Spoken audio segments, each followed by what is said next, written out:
In movies and money today, Disney still has the lion's share of business at the box office. Let's check in with film critic Erik Childress for more. Hello to you, Erik. Hi, Angie. A brand new Fast and Furious film opens this weekend. Here's a look. There's two of them and $2 billion worth of us. If the three of us don't work together, billions of people will die.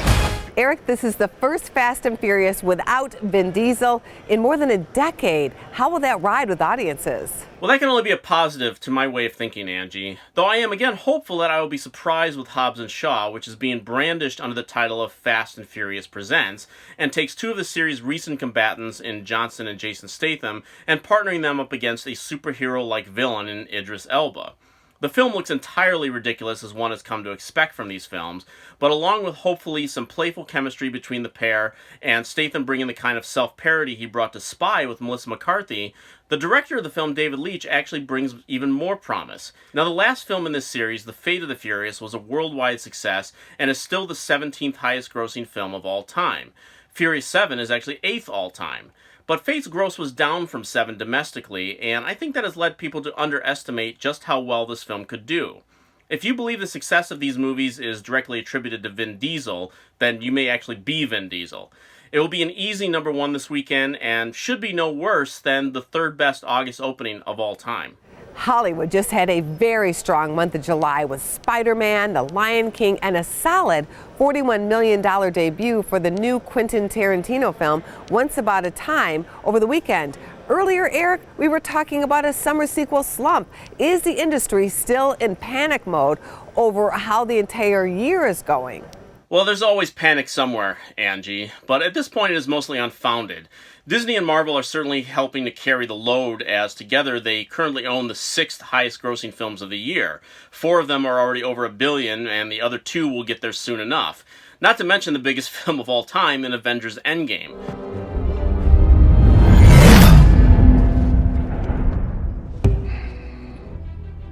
I like this one. But 2019 as a whole is only about 6.5% behind last year at this point, which puts it on pace to be the second biggest year ever. Now, Hobbs and Shaw is going to add to that. It Chapter 2 next month, Frozen 2, Star Wars, and the list continues. 2019 is going to be just fine. But it stands to reason why so many in the industry were excited for the $41 million that Once Upon a Time in Hollywood made this past weekend, as it was a reminder that original films, even if it needed some name recognition in front of and behind the camera, can still draw an audience and get people talking about something that isn't a sequel, remake, or comic book adaptation.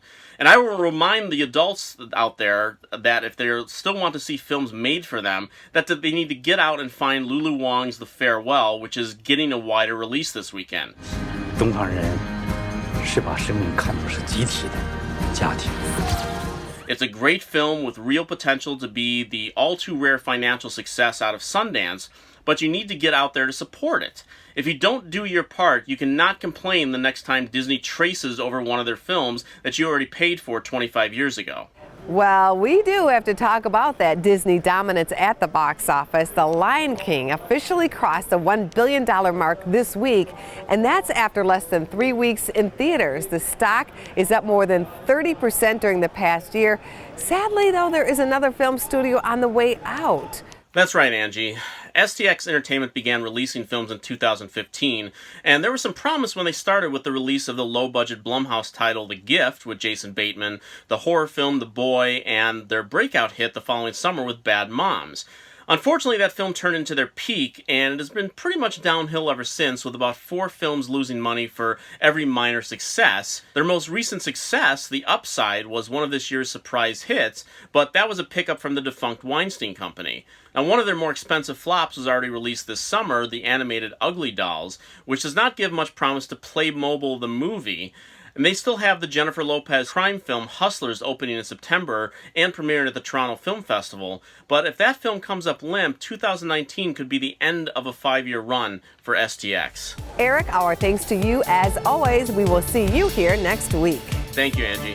For more Business First AM, check us out on social media. We're on Facebook, YouTube, and Twitter. And go to businessfirstam.com for where to see our show on TV.